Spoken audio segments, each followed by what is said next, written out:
সংস্কৃত সাহিত্যের ইতিহাসে কালিদাসের সংক্ষিপ্ত আলোচনা। সংস্কৃত কাব্য সাহিত্য দরবারে মহাকবি কালিদাস রাজপুত্র রূপে সম্মানের অধিকারী।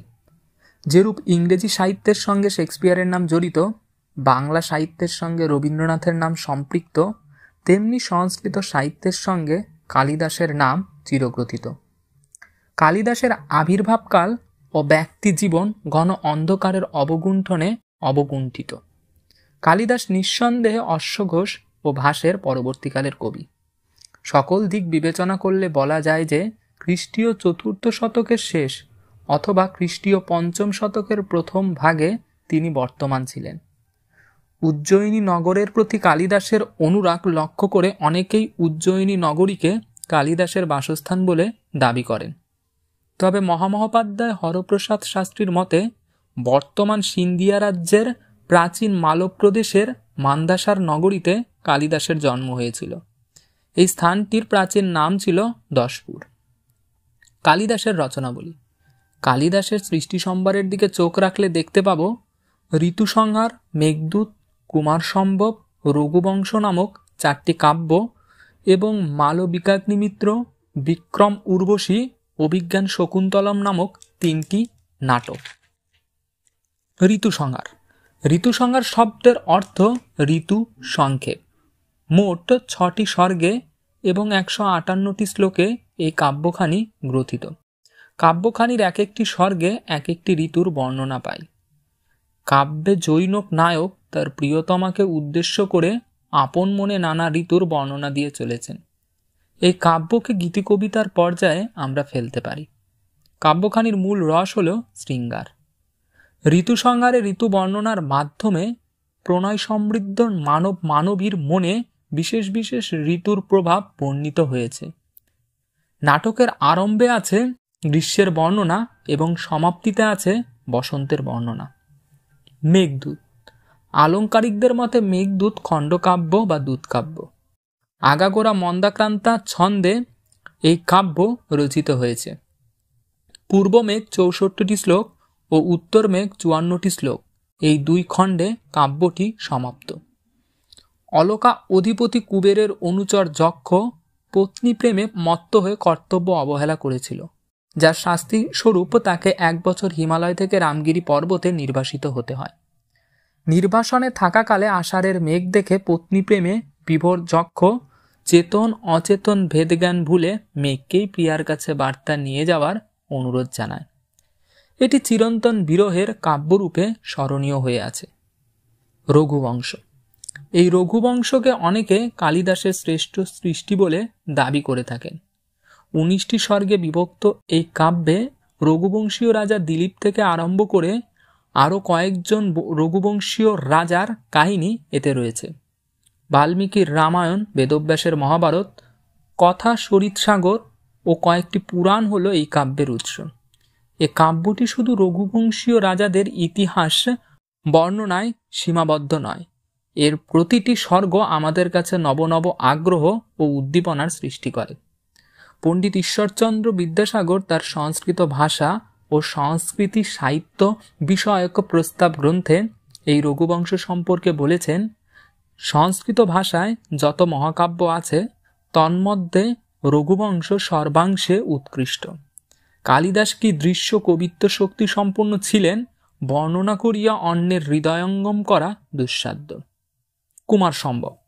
কালিদাসের অপর আরও একটি কাব্যের নাম হল কুমারসম্ভব। কাব্যে তারকাসুরের অত্যাচারের হাত থেকে দেবগণকে রক্ষার্থে মহাদেব পার্বতীর পুত্র কার্তিকের জন্ম সম্ভাবনা তুলে ধরা হয়েছে।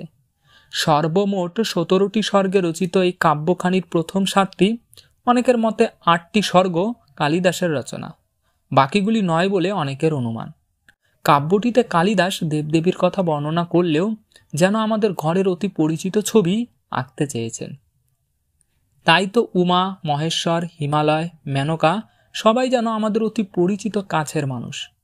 তাই তো এই কাব্য সম্পর্কে বলতে গিয়ে ডক্টর সুকুমার সেন বলেছেন, কুমারসম্ভব কাব্যে কালিদাস একালের গল্প উপন্যাস লেখকের কাছাকাছি আসিয়াছেন। মালবিকাগ্নিমিত্র। বিদর্ভের রাজকন্যা মালবিকা ও বিদিশার রাজা অগ্নিমিত্রের প্রণয় কাহিনীকে উপজীব্য করে নাটকটি 5টি অঙ্কে রচিত। অনিন্দ্য সুন্দরী মালবিকা দুর্ভাগ্যক্রমে দস্যুহস্তে বন্দিনী হন এবং পরে অগ্নিমিত্রের মহিষী ধারিণীর কাছে আশ্রয় লাভ করেন। ঘটনাক্রমে মালবিকা ও অগ্নিমিত্রের প্রণয় হয় এবং পরে উভয়ের মিলনের মাধ্যমে নাটকটির পরিসমাপ্তি ঘটে। বিক্রম উর্বশী। স্বর্গের অপ্সরা উর্বশী এবং মর্তের রাজা পুরুব্বার মধ্যে প্রেমের ফলে ইন্দ্রের অনুমতিতে উভয়ের বিবাহ হয়, কিন্তু ইন্দ্রের শর্ত ছিল যে রাজা পুত্রমুখ দর্শন করলেই উর্বশী স্বর্গে ফিরে যাবেন। তাদের আয়ু নামে এক পুত্র হয়, কিন্তু উর্বশী তাকে এক মুনির আশ্রমে লুকিয়ে রাখেন। কিন্তু ঘটনাচক্রে একদিন রাজা তার মুখ দেখে ফেলেন, ফলে উর্বশীর সাথে তার বিচ্ছেদ ঘটে। কিন্তু সেই সময় দেবাসুরের যুদ্ধে রাজা দেবরাজকে সাহায্য করেছিলেন বলে পুরস্কার স্বরূপ তিনি সারা জীবন স্বর্গের অপ্সরা উর্বশীর সান্নিধ্য লাভের বর পেলেন। অভিজ্ঞান শকুন্তলম। এই নাটকে কালিদাস কর্ণের আশ্রমপালিতা কন্যা শকুন্তলা ও পুরুবংশীয় রাজা দুষ্মন্তের প্রেম কাহিনী অতি সুন্দরভাবে তুলে ধরেছেন।